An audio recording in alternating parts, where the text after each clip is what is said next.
Hi guys, welcome to a little bit of everything. Today I will be showing you how to do a spherical decorative object. Here you can see some objects that I found from Anthropologie, West Elm, and the prices are expensive. But the one that I'll be making will cost you only $2 and you can find the items at Dollar Tree. The first thing that you're gonna need will be a nautical rope. You're gonna need one for this entire project, and you're gonna need a metallic wreath.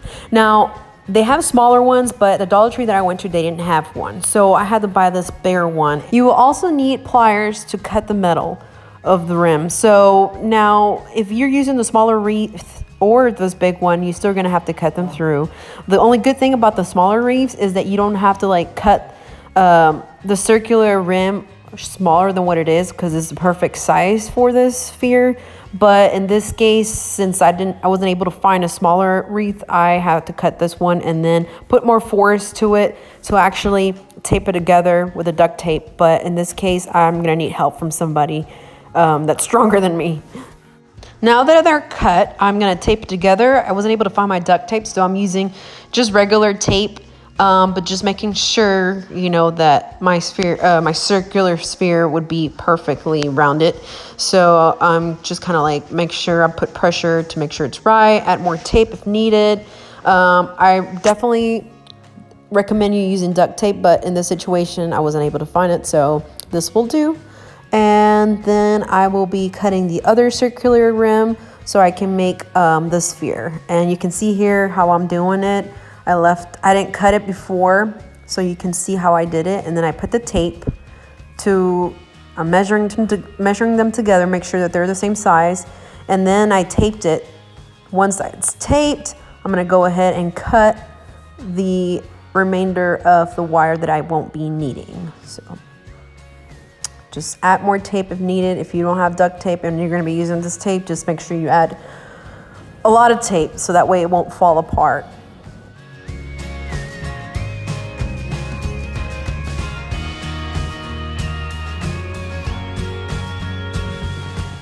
Finally got my husband to cut the tip right there. And now I have two circular rims where I'm gonna be making the sphere, just making sure that it can fit through before I start putting the rope around the metallic rim. And it fits perfect.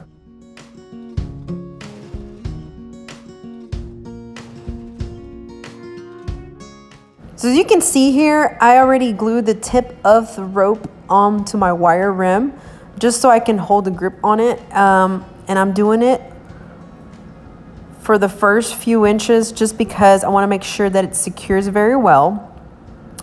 And then I'm just going to be tying the rope around the rim until each quarter of the circular rim, just to make sure that I secure it with glue every quarter. That way, you know, I don't feel like the rope will come apart or slide once I put it all together.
And lastly, I'm gonna go ahead and cut the end of the rope where I'm gonna be closing the end here of this rim. And then I'm gonna glue it together, make sure I glue every little strand there so it doesn't fall apart. And you get the remainder of the rope that we have left over. We're gonna use it for the second rim to make this spherical object.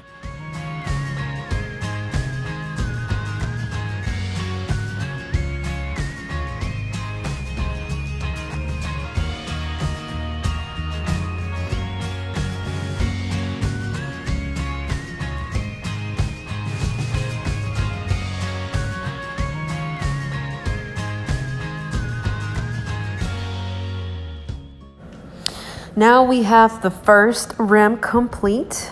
We're gonna go ahead and proceed with the second one and use the remainder of the rope. And trust me, you will have enough to finish both of the rims and have a little left over. If you use the large wreath that I found at Dollar Tree. Now, if you purchase the small one, I think they're probably gonna, I tried to make them circularly about the same size. However, if it's not exactly the same size, they will be close enough. So you will have enough to do the sphere out of the small wreath with the same amount of rope. Now keep in mind that if you purchase the small wreath, it comes in two. So you will have to use both of the wreaths. The good thing is that you can make two spheres out of these two wreaths because you use the first circular rim and out of the wreath number 1 and the second circular rim of wreath number 2, and those are going to be the same size to make one sphere. And then you take the second rim of the first wreath and the second rim of the second wreath and make another sphere with it. So because they're small, you can pair them together on your bookshelf, dresser, table, whatever you feel like using, or you can just use one on each location of whatever decoration you want to do in each room. It's nice to know that you can actually do two spheres out of that one. Now with this bigger wreath, I can actually do a second sphere, but it will be too big. Plus the wire is so big that I have to like really put too much force in it to make the circular rim a little bit smaller. But you can still do it. So it's up to you if you want to continue using the wreath for the remainder of wires that you have left.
All right, my second rim is now complete. I'm gonna go ahead and try to put it in between the other rim and try to form my sphere. Now, you can see here, it's the form of an X, but if you like, you can even add in a third rim and make it to your liking. I've seen some spheres that have third, fourth rims, but just because I wanted to do it simple, I decided to just do double rim and keep it like that. There you have it, my spherical decorative object. Hope you enjoy this video. Don't forget to subscribe to my channel. See you next time. Bye.